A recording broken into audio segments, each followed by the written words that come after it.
Hello, everyone. How are you doing? My name is Reverend Penelope Stewart. Thank you for following us and subscribing to us and liking our videos, and welcome new subscribers. You can follow us on Instagram, Facebook, and Twitter. Thank you for being here with me today. Today, I'm going to do a book review on plant spirit shamanism. I don't think I've ever did a book review on this. This is a really good book. As you know, if you guys have been following me, I'm really into shamanism and into plant shamanism, traditional shamanism. So I try to read as many books as I can.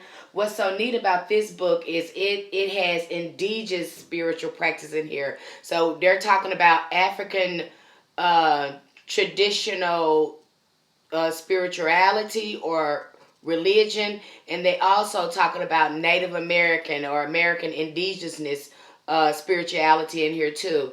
So it's a mix of culture, shamanism in this book, and it's a really good book. It's by Ross Heaven and Howard G. Charing, and the forward word by Pablo Amaringo. Traditional techniques for healing the soul. Uh, Really good book. I really enjoyed this book. It's awesome. If you're trying to learn some of the old indigenous ways, uh, and you're doing it on your own, you don't belong to a spiritual system, this book is great. Especially if you're into traditional shamanism, because that's where it all stems from. All of this stems from the most ancient form of spirituality, and it's shamanism when you get down to it, because it's all about discovering and exploring your psychology, because it's all connected to nature and everything around you. We're all hardwired to this one consciousness, and so the mind is how hotwired into this infinite consciousness. And so the more we learn about our minds and how our minds work. And working with plants, because plants are tapped into that unconscious as well. They help us explore our subconscious, where everything is stored at. So this book really explores that. So let me read the summary of the book on the back. Then I'll go a little bit into the introduction, and then I'll read a little bit out of each chapter, a few chapters. This book is about 230 pages. It has about 7 chapters in it. Really good book. This is a great book. I don't even know where I got it from. I can't even tell you where I got this book from, because I got it a long time ago. And as you can tell, I've been really studying and studying and studying it a lot. So I still use this book. I have other books, but I use this a lot because I consider myself a shaman. I do a lot of shamanic journeying. I work a lot with the cannabis plant. So I use this book a lot as reference, and it's another one up here I need to do a review on. I use that book too when I'm doing a lot of journey work, if I need to refer back to it. Okay, so let me dive in here. And this book review might be a little long. It might be a little long, because this is one of my favorite books. Um, it's one of my favorite books, so I'm probably going to be real thorough with this. The book here, it says it costs about 17 bucks. You know, costs about 17 bucks, but let me dive in. Plant spirit shamanism takes readers into the realms that defy rational logic, scientific theory, showing graphically that we humans are not the only intelligent life on this planet. From their extensive travels to indigenous cultures that understand life very differently from those in the developed world, the authors reveal a wealth of plant knowledge that has been lost to Western civilization. This book is both a fascinating read and considerable challenge to the orthodox mind. In Plant Shamanism, Ross Heaven and Howard G. Charing explore the use of the major allies of shamans for healing, seeing, dreaming, and empowerment: plant spirits. After observing great similarities in the use of plants among shamans throughout the world, they discovered the reason behind these similarities. Rather than dealing with the medical properties of the plants or specific healing techniques, the shamans are communing with the spirits of the plants themselves. For their years of in-depth shamanic work in the Amazon, Haiti, and Europe included extensive field interviews with master shamans. Heaven and Charing present the core methods of plant shamanism used in healing rituals in the world over: soul retrieval, spirit extraction, and sin eating, and the Amazonian tradition of Pusanga, love medicine. They explain the techniques shamans use to establish connections to plant spirits and provide practical exercises as well as directory of traditional Amazonian, Caribbean healing plants and their common North American equivalents, so readers can explore the world of plant spirit and make them allies on their own. Really good book. Really got to the point. That was a good summary. But the introduction is really good as well. So I'm gonna go into the introductory real quick, and then we'll go on to look into a few chapters. I marked some stuff in the introduction. If I can get to the introduction. Here we go. This is in the magic of plants. In the introduction section on page 8, and it gives you a brief summary of each chapter in the introduction. But after I read this, I will go in a few chapters and read you a few paragraphs out of a few of the chapters in this book. Healing is a concept that in many cultures goes beyond the Western culture normally regarded as medicine, into the world of spirit, where we can hear the underlying message of our disease and heal it through understanding divinations, the blessing of plants, a change of luck, and by entering new realities, so we experience a world beyond physical, where all things can be known and there are still great frontier adventures left. That's in chapter 1. Chapter 1 explains in practical terms the shamanic principles underlying these different approaches, so you can use them to make spirits allies of your own.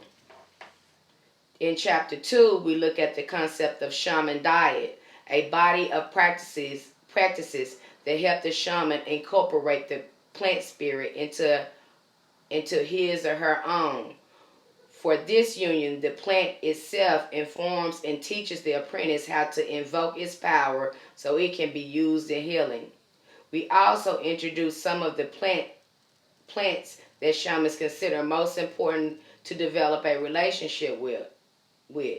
All of these have psycho-spiritual as well as physical qualities that interestingly are able to adapt themselves to the needs of the culture and the person who diets them, ingests them in a disciplined, sustained way with spiritual intentions. Chapter 3 considers sacred hallucinogens. One of the ways that plants have always been used is to open the doors of perception into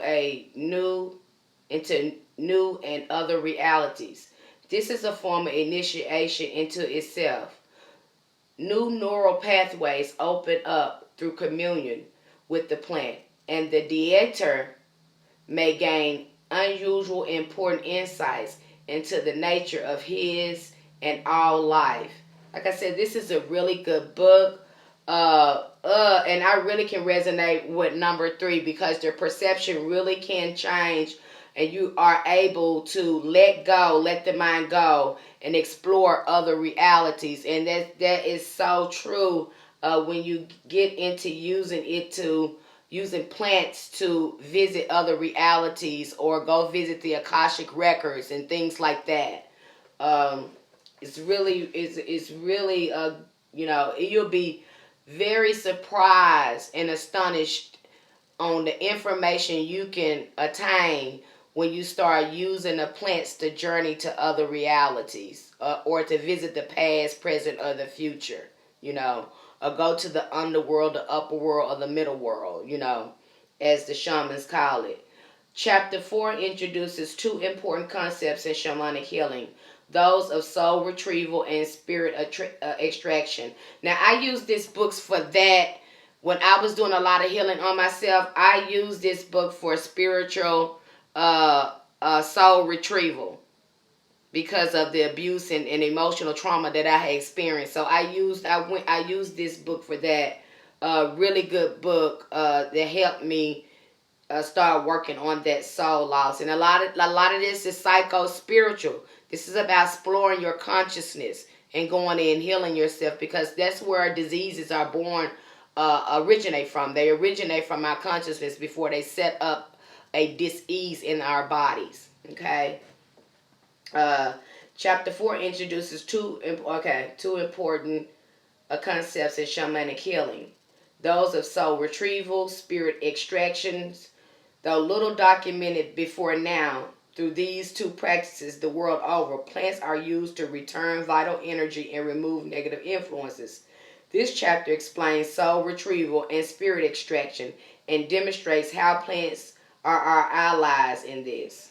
And it goes into detail in chapter 4. It's a whole ritual that they give you in chapter 4 in teaching you how to do that. Like I said, this is a good book. It's a how-to-do book, too, because it teaches you how to make hoodoo oils, make your own oils, tells you about what plants to use for spiritual baths and all that. So this is a really how-to book. It breaks it all on down and tell you why, you know, how long shamans been using it and how they use it.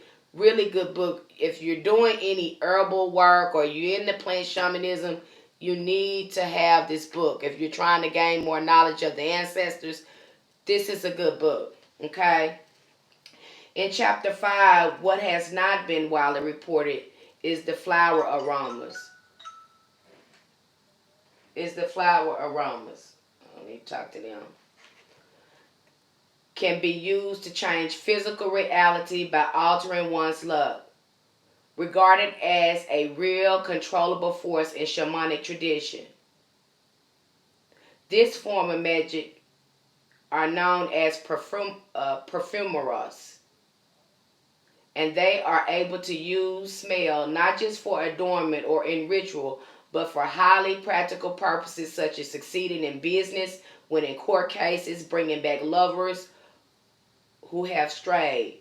There are parallels here to hoodoo tradition of the New Orleans, which uses essential oils to the similar effect. That's in chapter 5. That's when they get into the how-to and how, you know, all the rituals and stuff in there. So they get into that. They start to get into that in chapter 5. Chapter 6 explores the floral baths as another way of removing blockages and revitalizing the spirit. These two are used in numerous shamanic traditions, including those of Brazil, Haiti, Indonesia, and Peru.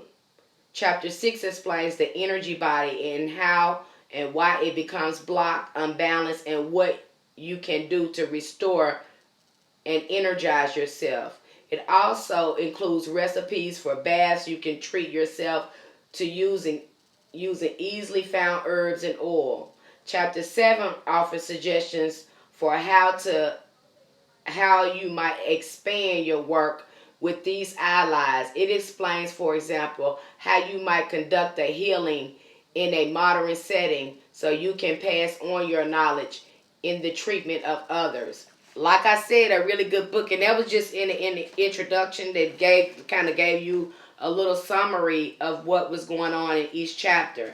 And I'm going to read, I think I'm going to go maybe 3 or 4 chapters in here, go over 3 or 4 chapters. I have highlighted some stuff. I'll read you a few paragraphs of it so you can, you know, really get a feel for the book, okay? Chapter 1, Nothing is Hidden, How Plants Heal. One concept that underlies all work with plants is nature itself will tell you what a plant is used for. and nature well-stocked medicine cabinet is right in front of you every day. Shamans distinguish the spiritual powers and quality of plants in many ways by the colors of their flowers, the perfumes, the shape and the form of their leaves, where they are growing, in what ways, the moods they evoke, and the wider geographical culture and mythological landscapes they occupy. It was not long ago that we too had the understanding that nature is alive and talks to us in these ways. Paracelsus noted how the qualities of plants so often reflect their appearance, that the seeds of a skullcap, for example, resemble the small skulls, and it transpires are effective at curing headaches. Similarly, the hollow stalk of a garlic resembles the windpipe and is used for the throat and bronchial problems. And the willow, which grows in damp places, will heal rheumatic conditions caused by a buildup of fluid on the joints. So they kind of go in there and kind of give you, how people have been working with plants from the beginning of time, and how they found out what they were good for. And that's just in chapter 1. That was 3 paragraphs I read. I'm going to go on to chapter 2. I don't want to keep you guys long, but I like this book. And on to chapter 2. That's chapter 3, 2. Bear with me, you guys. And like I said, you're really going to get your money worth. This is well worth more than $17 to me, the information that they have in here. The Shaman's Diet, listening to the plants. This is a really good one too.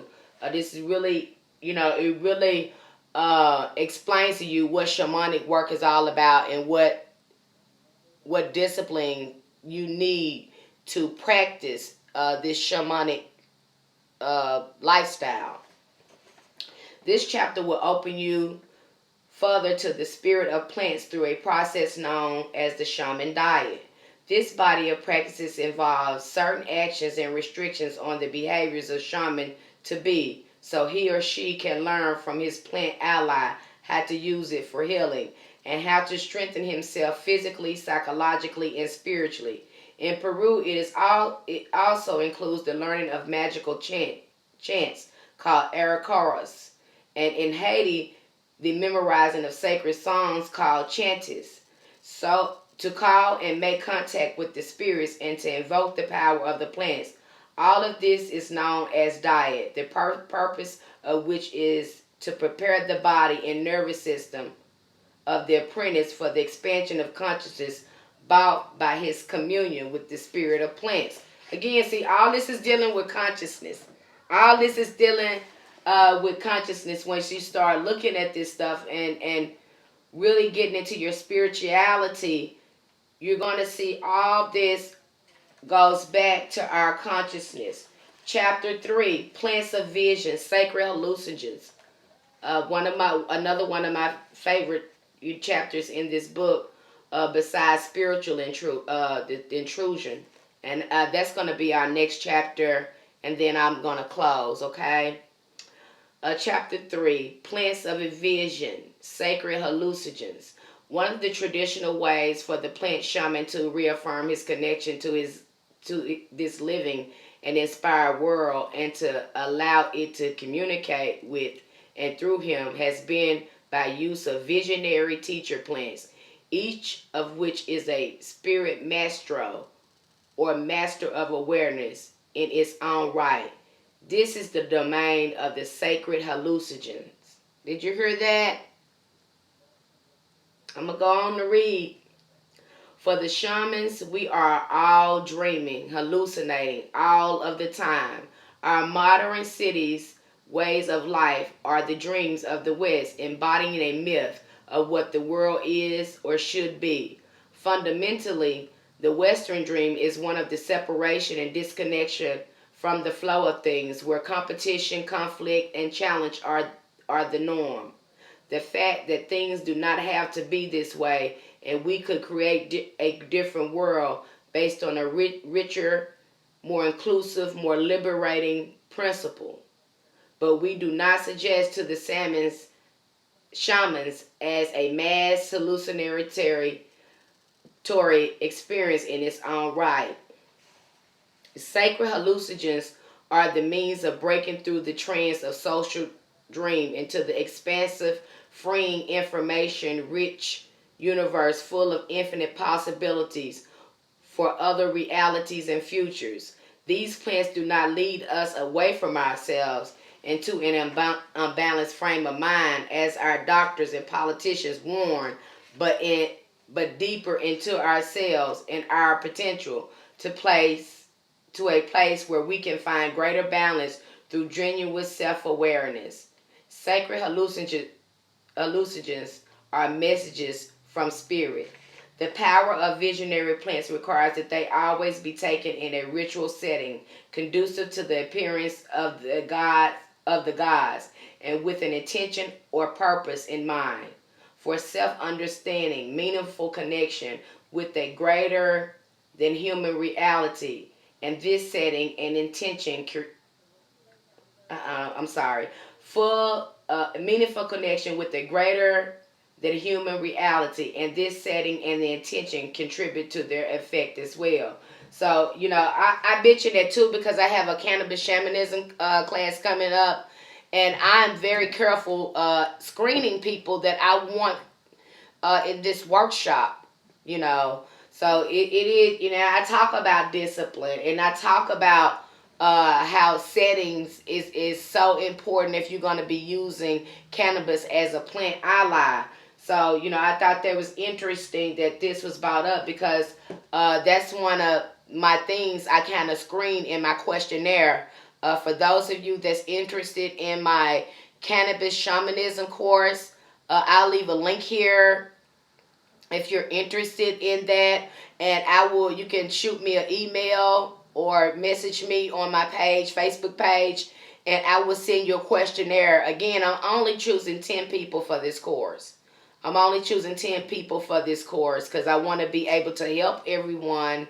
And then this knowledge here, I just don't want to just, because I'm carefully screening people. And these 10 people are going to be carefully screened that I know that's going to really respect the plant, So that's how I'm doing my screening on that course.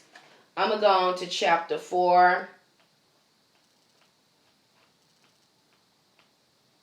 Chapter 4. Healing the Soul. This is one of my favorite chapters as well because it really helped me do a lot of emotional healing and really face my abuse and really look at my perception as well, because a part of my perception was flawed too from the childhood abuse, because I had to separate, I had to split myself. And they talk about that here. So I'm going to go into this and then I'm going to go ahead and end this video. The world over since the dawn of human experience, we have used plants to replenish lost vital energy and to remove negative spiritual influences. The two principal causes of illness for traditional societies, neither of these causes have much, if anything, to do with the conventional medicine, of course. Instead, ill health or dis-ease is seen as a sign of inner state of disequilibrium or disturbance, which from a shamanic perspective will usually arise from two forms of energetic imbalances. Spirit intrusion, where forces external to a person find their way into the individual's energy system, either absorbed or assimilated from people around him or her, and in some cases introduced deliberately into it. These forces can result in physical, emotional, and mental, spiritual discomfort. That's why I say getting away from toxic people and toxic environments is very, it's very important for your spiritual health to stay away from toxic environments, because sooner or later It can affect your energy if you not have not you don't have a good spiritual immune system, you know, built up, and you're still working on yourself. Keep yourself out of those toxic environments, especially if you just awaken and you're doing a lot of healing. You need that time to yourself. Soul loss, where traumatic events such as accidents, the loss of the family member, natural disasters, or the experience of abuse result in the severe loss of a person's life force, which again creates imbalance and illness. Spirit intrusion as a cause of illness is the understanding that the human beings, like nature as a whole, are composed of energy, and this energy can be weakened in certain circumstances. When that happens, we become vulnerable because our initial ability to resist negative or harmful influences is reduced. We then become increasingly susceptible to viruses, infections, accidents, emotional wounds, and mental distress, as well as bad luck, as our life force is weakened in this way. Like I said, you want to get into some real spiritual knowledge. Get this book. Get this book because it's gonna really open up your understanding, so you can really understand what healing is all about. How energy affects us in our everyday life. How our behaviors and emotions and thoughts are energies that affect us. Okay? A soul loss, the fractured self.